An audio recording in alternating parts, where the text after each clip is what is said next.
그래서 오늘 아침 신문 보겠습니다. 먼저 동아일보입니다.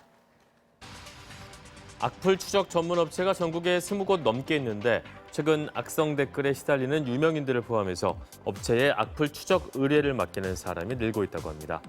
악플러 추적 의뢰가 들어오면 업체들은 먼저 자체 개발한 프로그램으로 포털 사이트나 온라인 주요 커뮤니티 댓글을 실시간으로 모니터링하면서 악플을 자동으로 캡처한다고 합니다. 그런 다음 악플 게시자의 아이디를 확인하고 악성 댓글 게시자가 접속한 IP 주소를 찾아내서 경찰에 신고한다는데요. 악플을 쓰는 사람은 설마 잡힐까 하겠지만 추적 기술이 발달하다 보니 10명 중 7명 꼴로 검거된다고 합니다. 지난 2016년 발생한 아동학대 사건인 원영희 사건 이후 정부가 초등학교 신입생 예비 소집 규정을 대폭 강화했죠. 하지만 학부모들 사이에선 달라진 게 뭔지 모르겠다는 반응이 많다고 합니다. 바뀐 규정대로면 취약 대상 아동의 보호자는 예비 소집 때 반드시 아이를 데려와야 합니다. 그런데 정작 현장에선 이에 대한 안내가 허술할 뿐 아니라 어겨도 별 제지를 받지 않는다는데요. 실제로 신문이 서울, 경기, 세종시에 있는 초등학교 20개를 무작위로 골라 예비 소집에 아이가 꼭 참석해야 하냐 물었더니 20곳 모두 아이를 데려오지 않아도 된다고 답했다고 합니다. 의료진에 대한 일부 환자들의 폭행이 잇따르자 자구책 마련에 나서는 병원이 늘고 있다고 합니다. 서울의 한 병원은 진료실에 방패처럼 쓸 수 있는 액자를 비치했다고 합니다. 액자처럼 보이지만 뒤에 손잡이가 달려서 환자가 무게를 휘두르면 의료진이 보호 장비로 쓸 수 있다는데요. 또 다른 병원은 누군가 신분증 목걸이를 잡아당기면 신분증과 목줄 사이의 연결고리가 끊어지도록 의료진의 목에 거는 신분증 줄을 최근 모두 교체했다고 합니다. 이와 함께 폭력이 많이 발생하는 공간에 영상과 음성이 같이 녹음되는 초소형 액션캠 설치도 추진하고 있다고 합니다. 정년을 몇 년 남긴 채 명예퇴직을 신청하는 초중고등학교 선생님들이 늘어나고 있다는 내용입니다. 신문이 전국 주요 시도별로 내년 상반기 명퇴 신청 초중등 교원 수를 분석해봤더니 대부분 지난해 같은 기간보다 적게는 10에서 많게는 50%까지 늘어난 것으로 나타났다고 합니다.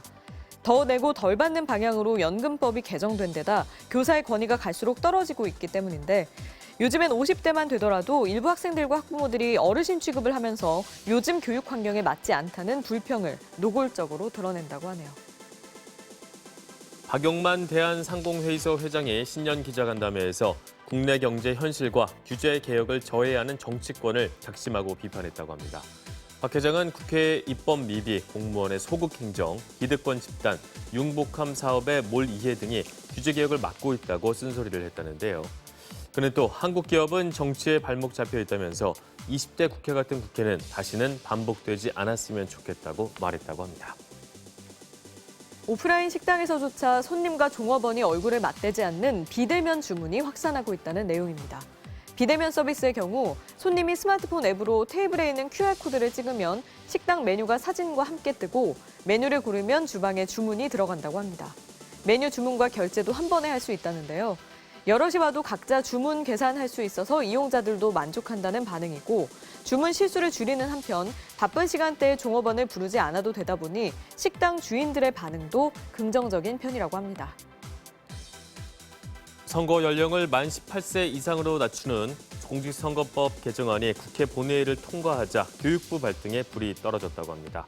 당장 내년 4월 총선부터 일부 고3 학생들에게 투표권이 주어지지만 이와 관련해 교내에서 발생할 수 있는 선거법 위반 사례조차 아직 정리되지 않았기 때문이라는데요. 신문에 따르면 교육부는 현재 선거법 개정 이후 학교에서 발생 가능한 선거 위반 사안을 검토하고 있습니다. 중앙선거관리위원회와 협의해서 내년 3월 개학 전까지는 선거법 위반 여부 사례집이나 가이드라인 등 자료를 내놓을 계획이라고 합니다. 최근 젊은 층을 중심으로 현금 대신 소비나 운동 등 재미있는 활동을 하면서 자연스럽게 기부하는 이른바 퍼네이션이 확산되고 있다고 합니다. 수익금을 특정 대상에 기부하거나 제품 한 개를 살 때마다 소외계층에 기부하는 1+1 마케팅, 또 걷기, 달리기, 책 읽기 등 다양한 활동을 통해 포인트를 쌓아서 원하는 프로젝트에 기부하는 참여형 기부가 인기라는데요. 젊은 층의 경우 기부금 액수보다 어떻게 기부하는지를 더 중요하게 여기기 때문이란 분석입니다. 아침 신문 살펴봤습니다.